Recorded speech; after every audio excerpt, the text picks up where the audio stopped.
Thank you.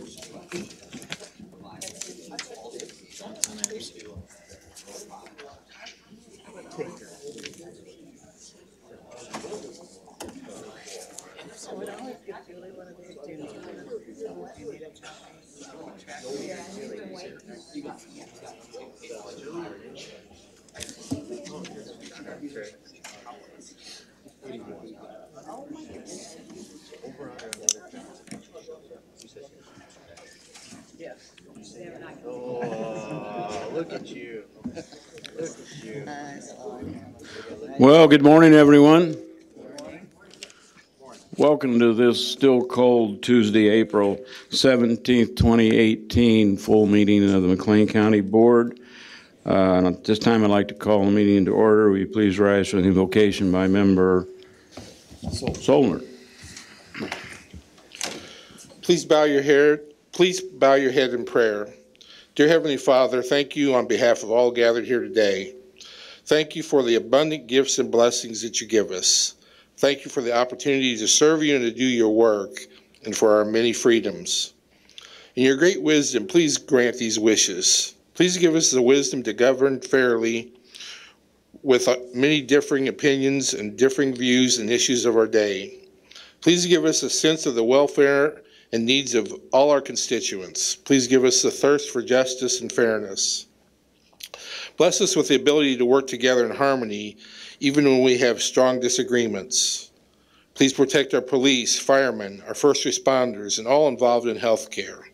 Please wrap your protecting arms around our military. Finally, give us a gift of warm, life-giving, long spring season. All this we ask in Jesus' name. Amen. Amen. Pledge allegiance to the flag of the United States of America and to the republic for which stands one nation, under God, indivisible, with liberty and justice for all. Have a county clerk please call the roll. George Gordon. Mark Johnson. Here. Oops. Randall Martin. Here. Catherine Metzger. Present. Scott Murphy. Here. Eric Rankin. Here. Carla Robustelli. Susan Schaefer. Here. Ryan Squishlow. Here. Paul Segabiano. Here. David Seltzer. Here. James Soldner. Here. George Wendt. Lori Woolreb. Here. Josh Barnett. Present. Jacob Beard. Present. William Casey. Present. Don Cavallini. Chuck Erickson. John McIntyre. Here, we have 20 members present and no one absent. We do have a quorum, so we'll move on. We have no appearances from members of the public to speak this morning, so we'll move on to the consent agenda. I'd say motion by Member Segomiano, second by Member Murphy. Comments or questions about the consent agenda? If not, I'm sorry. Member Erickson. I'm sorry, Mr. Chairman. I think I'm lost here a little bit. Is the appointments on the consent agenda? Couldn't tell. Yes. They are. Okay, I am recusing myself from the vote on, it's the Downs Fire Protection District. Yeah, F1A. Yeah, F1A, yes. Let the record show Member Erickson recuses himself from voting on the F1A Downs Fire Protection District appointment. Any other comments? If none, all in favor of approving the consent agenda as presented, please say aye. Aye. Opposed? Motion has carried. We'll move on to resolutions and congratulations. We have none this morning. So we'll go to the report of the stand-up committees. First of all, Executive Committee Vice Chairman Solner. Thank you, Mr. Chairman. Executive Committee has two items for action this morning. The first one is 7A, 1A. Request approval to open minutes from closed sessions as recommended by the administrative staff, and I move that. Motion by Member Solner, second by Member Casely. Comments or questions? If none, all in favor, please signify by saying aye. Aye. Opposed? The motion has carried. Second item is 7A, 1B. Request approval of a resolution of the County Board of the County of Mclean directing staff to implement the recommendations of the Nursing Home Blue Ribbon Panel as presented to the Health Committee of the McLean County Board on April 2nd, 2018, and I so move that. A motion by Vice Chairman Solner, second by Member Woolrab. Comments or questions? If none, all in favor, please say aye. I'm sorry, we have one comment. I'm sorry. Mr. Nguyen. I will ask for a roll call vote. I think we're going in the wrong direction with the nursing home. We're facing our 4th year where we're going to lose over $1 million. Second of all, this is an opportune time for us to look at closing the nursing home rather than keeping it open. Currently, we're at 66% of capacity. In the private sector, they're at 80% of capacity. There's 168 beds available out in the private sector, and we have about 100 beds filled. So this would be the opportune time to look at closing the nursing home rather than facing another $1 million loss. Now, the thing is, if we have the situation where we would close a nursing home and the 100 patients that we have would be distributed out into the private sector, that would bring the private sector up to about 90% of capacity. And when businesses like that get to about a 90% capacity, it entices them to increase their ability to take people or build new homes. And if we pass this time where the nursing homes in the private sector have vacancies and we continue to compete against them, it will discourage them from increasing their capacity out there. Then we will be stuck with the nursing home forever. And then you get into the position within 5 to 7 years with a building that's 45 years old and 4 people sharing bathrooms, that is going to have to be replaced. The minimum cost to replace that nursing home is about $25 million. If you add a $25 million debt to that, along with currently we're losing over $1 million a year, you can see that it will get us into a position like both Champaign County, Peoria County, and Rock Island County. All 3 of those counties have built new nursing homes. Champaign County can't even pass a full year budget because a nursing home is taking up so much money. Rock Island County has the same problem. I'm not sure about Peoria, but I understand that they are struggling. And I'm not going to sit here in this body and look at the situation and leave it in a situation where our county's going to get in the same problem that these other counties have had by staying in the nursing home business. Throughout the state of Illinois, many, many counties now have gotten out of the nursing home business. This is a business that only started from our poor farms where we didn't have any private sector place to put people when they became disabled and didn't have any money. Today, we have a very vibrant private sector nursing home situation compared to what it was, say, 50 or 75 years ago. I think it's time that we quit competing against the private sector and let them continue to grow. And that's what I got to say, and I will be voting no, and I ask for a roll call vote on this. Thank you very much, Chairman. Mr. Wendt and I have already had our daily debate on this morning, so I'll refrain at this time from responding. Does anyone else have a comment? Member Schaefer. Thank you, Mr. Chairman. First of all, I'd like to thank staff for the work that they've done on this, especially Mr. Schmidt, and also the nursing home administrator, Ms. Wagner. The Blue Ribbon panel presented to both the Health Committee and to the Executive Committee. Some of these points were brought up, and they were also addressed at that time. We do have members of the Blue Ribbon panel in the audience, and if the chairman so wishes, we could have them come and address some of the issues that Mr. Wendt has brought up. Anyone else have a comment at this time? No, respond to that. Mr. Erickson. Thank you, Mr. Chairman. Just a comment here. We are not required to blindly defer to any committee. of unelected officials, regardless of whether we call it blue, pink, or yellow ribbon. This is an expertise that we, as elected officials, bring to the table that no government bureaucrat and no community-appointed board can bring.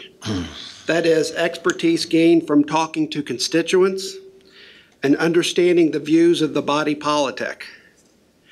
The individuals who don't belong to any special interest group, yet whose views should command our respect and attention, unless, of course, we don't consider them to be blue ribbon. The unelected, unaccountable boards can never be our masters. They are our advisors, and that is where it stays, and that is where it should end. And I would add, we all care about what happens to the elderly and their care. And no matter how any member votes in the future, it is in no way an indication of that member's compassion for his fellow man. And that argument should not be made. I will be voting yes. Thank you.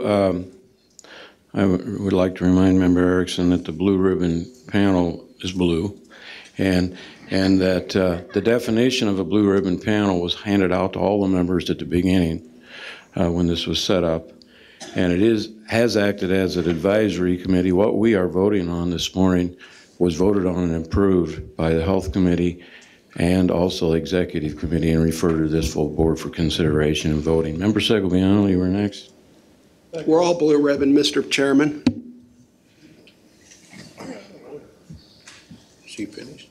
Yes, sir. Thank you, Mr. Chairman. I'm going to be voting yes on the resolution we just was recommended to. I applauded the committee, the Blue Ribbon Committee, for the work that they did, and also our administrator out there. And there's going to be 3 committee boards involved in this, 3 committees that will oversee all these recommendations, whether all implemented or not. So it's certainly going to be under the jurisdiction of those 3 committees, and final approval will be brought to the full board for action. You know, there are people out there who really need help, and some are private pay, some are indigent, and I don't think that I've ever encountered anyone who wants to turn their back on a McLean County citizen who really needs support. In fact, I just had a sister-in-law that passed away there Sunday evening. Her care and treatment out there was absolutely excellent, and I can't say enough for the staff out there and the care that she was given. So I'm going to support this motion, and I hope the full board will. Thank you. Are there any other comments? Member Wilrab. Thank you, Mr. Chair. I want to say that these people who sat on our Blue Ribbon Committee are experts in their field, and I'm highly regarding what they have to tell us. That being said, as Member Segoviano said, we are going to be having many discussions about this in our committees, and we're not going to be blindly following what they have explained to us and how we can salvage the nursing home. I want to make sure that people understand that, yes, patients can go to private entities, but private entities really don't want Medicaid patients. They can't make money on them. We are in a better position to break even with Medicaid patients, which, because of some additional funding we are able to obtain that they cannot obtain.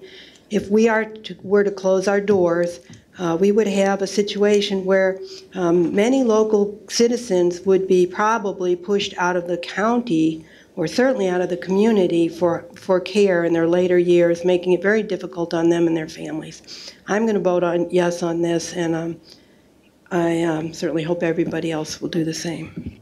Thank you very much. Are there any other comments? Member Rosedeli.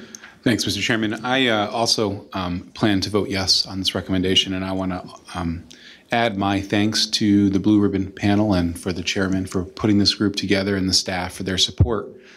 I think we are responsible ultimately for making the decisions about how we proceed with this challenge, and we are also responsible for the way in which we think about it. And I think over the last several years, This has not been new for us. The Health Committee has spent a lot of time working with staff to improve both qualitative measurements and also the physical conditions and reviewing them and considering them and being very thoughtful and methodical about them. What this report did, I believe, is it put forward some really common sense, short-term, mid-term, and long-term opportunities for us to consider. And today, that's exactly what we're doing. We're asking that the staff continue the good work of this Blue Ribbon Task Force. And if I understand it correctly, members of the Blue Ribbon Task Force have even volunteered because of their engagement to continue to work with us on this project. And I think that speaks really highly for the kind of community we are. This is just a tremendous opportunity that we're willing to make partnerships across different industries with different people from different perspectives that have different expertise to inform our decision making. I think that's good public policy making, and that's one of the reasons I'm really proud of this work, and I'm going to be enthusiastically supporting this resolution. Thank you. Other comments? Member Casely. Thank you, Mr. Chairman. I call the question. Question has been called. Any other comments? If none, then we'll have a roll call vote. Thank you, Mr. Chairman. You're welcome. I had another comment. You asked for another comment. You didn't even look at me, Mr. Chairman. I'm sorry. I keep missing you. I'll tell you what. A little bit. And we keep hearing, if we close our nursing home, there won't be any place for these people. Well, a survey of the private sector shows that there's 168 open beds in the private sector. 135 of them qualify for Medicaid. So we only have currently right now 100, or right around 100, to break even, I'm told, and I don't quite, my analysis wouldn't support that we need an additional 28 people to make it so our nursing home breaks even. So the idea that if we would close our nursing home, there's no place for these people to go. Well, currently there's over 135 beds that are approved for Medicaid out in the private sector, and there's 168 open beds. That will more than take care of what we've got. These added people to the private sector will encourage them to build additional beds. There'll be more competition out there for the patients that we have. And I believe that in the private sector, things will be taken care of. So this is, now, if we wait and continue to discourage the private sector by keeping our nursing home, down the road, there won't be that available space out in the private sector. And then when we get to the point, and it's down the road, where we have to build a new nursing home, the minimum cost of a new nursing home is probably around $25 million. You add that to the fact that we lose money on our nursing home and currently with no cost to the building, it shows that it's going to be almost impossible to even break even once we have to build a new nursing home. And this has been proven by the 3 counties earlier that I mentioned. They all 3 built new nursing homes, and now all 3 counties are in financial difficulty. Thank you, Mr. Chairman. Thank you. If there are no other comments, we'll have a roll call vote on this resolution at this time. Yes is to pass. Yes is to pass the resolution as presented, yes. A no vote is to deny. Okay. George Gordon? Yes. Mark Johnson? Yes. Randall Martin? Yes. Catherine Metzger? Yes. Scott Murphy? Yes. Eric Rankin? Yes. Carla Robustelli? Yes. Susan Schaefer? Yes. Ryan Scritchlow? Yes. Paul Segabiano? Yes. David Seltzer? Yes. James Sollner? Yes. George Wendt? Lori Woolreb? Yes. Josh Barnett? Yes. Jacob Beard? Yes. William Casely? Yes. Don Cavallini? Yes. Chuck Erickson? Yes, Mr. Chairman. And Mr. Chairman, were you voting? Yes, thank you very much. The motion's passed. I'm sorry, did you vote? Yes. Okay. 19 votes for yes and 1 no. Any other comments? Questions? We do have 4 members of the panel that are here today, and I'd like to personally thank them again for donating their time. I want to remind everyone that they were recommendations made by the panel. It is up to us to follow through and carry through with their recommendations as well.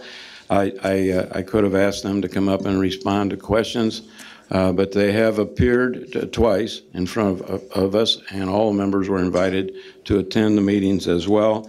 So Barb Nathan from Westminster Village, thank you very much for your service, and also Rose Stottles here from Retired Heritage Enterprises Vice President, as well Doug Brown, who was Home Care and Post-Acute Services from Advocate Broman as well, and Catherine Miller, who was the retired Dean of the Mclean County Nursing Mennonite Nursing School from Illinois State University as well.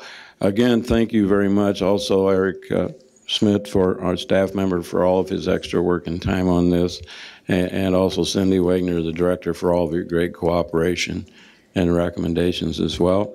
Thank you again for coming.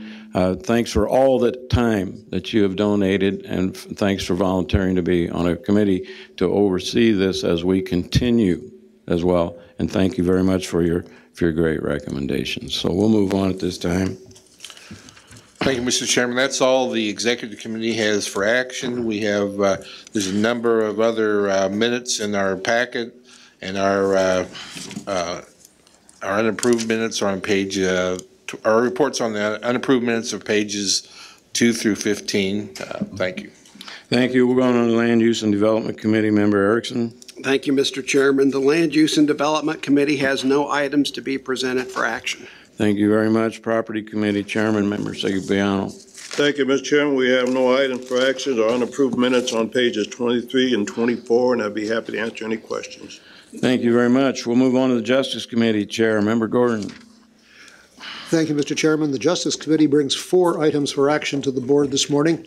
Item D1A, request approval of an emergency appropriation ordinance amending the Mclean County Fiscal Year 2018 Combined Annual Appropriation and Budget Ordinance General Fund 0001, Sheriff 0029, EMA Operations 0052.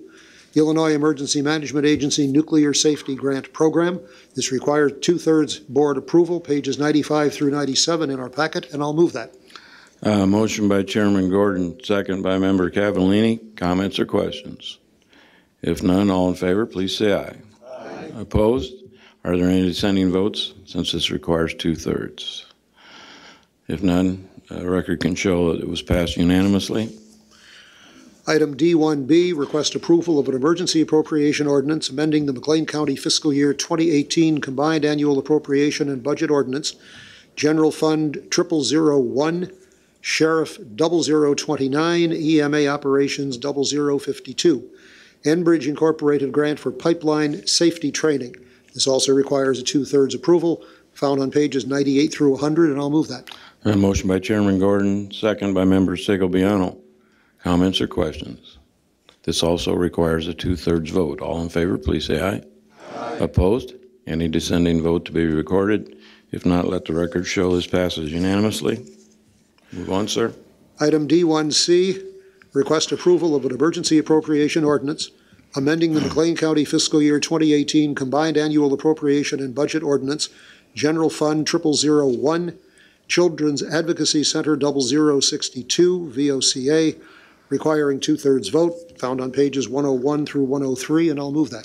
Motion by Chairman Gordon, second by Member Selzer. Comments or questions? All in favor, please say aye. Aye. Let the record show that Member Scritchlow is recusing himself for this vote. Are there any dissenting votes? If not, let the record show that it passes unanimously. Item D1D, which doesn't require 2/3, request approval of an intergovernmental agreement involving the County of Mclean, Olympia Community School District 16, and the Mclean County Sheriff, pages 104 through 109 in our packet, and I'll move that. Motion by Chairman Gordon, second by Member Schaefer. Comments or questions? All in favor, please signify by saying aye. Aye. Opposed? Motion's carried. Our general report can be found in the unapproved minutes, pages 25 through 29, and I'll be happy to answer any questions, Mr. Chairman. Thank you. Going to the Finance Committee, Chair Member Sulzer. Thank you, Mr. Chairman. We have one item for action. It's request approval of an emergency appropriation ordinance amending the Mclean County fiscal year 2018 combined annual appropriation budget ordinance, General Fund 0001, the Animal Control Department 0032 for vaccinations, microchipping and registrations. This is another two-third vote, and I would move it. This requires a two-thirds vote. Any comments or questions? Need a second. I'm sorry. Member Sulzer, I need a second. Member Robustelli. Thank you. Any other comments? All in favor, please say aye. Aye. Opposed? Any dissenting votes? Motion has carried. Let the record reflect that it is passed unanimously. And that's all we have for action today. Thank you. Thank you. We'll move on to Transportation Committee Chair Member Kaisley.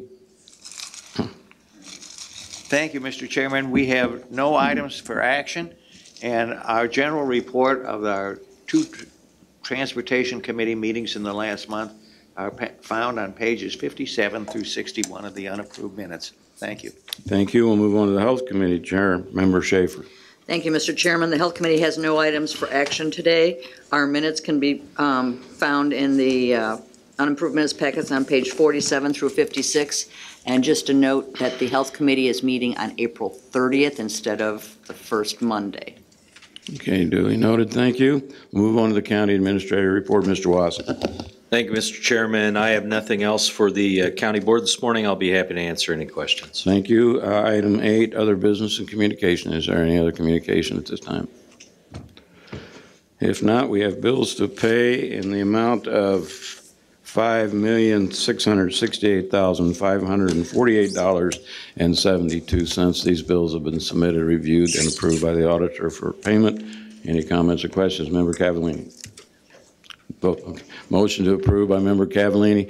Thank you. Second by Member Schaefer. All in favor of paying the bills as presented, please say aye.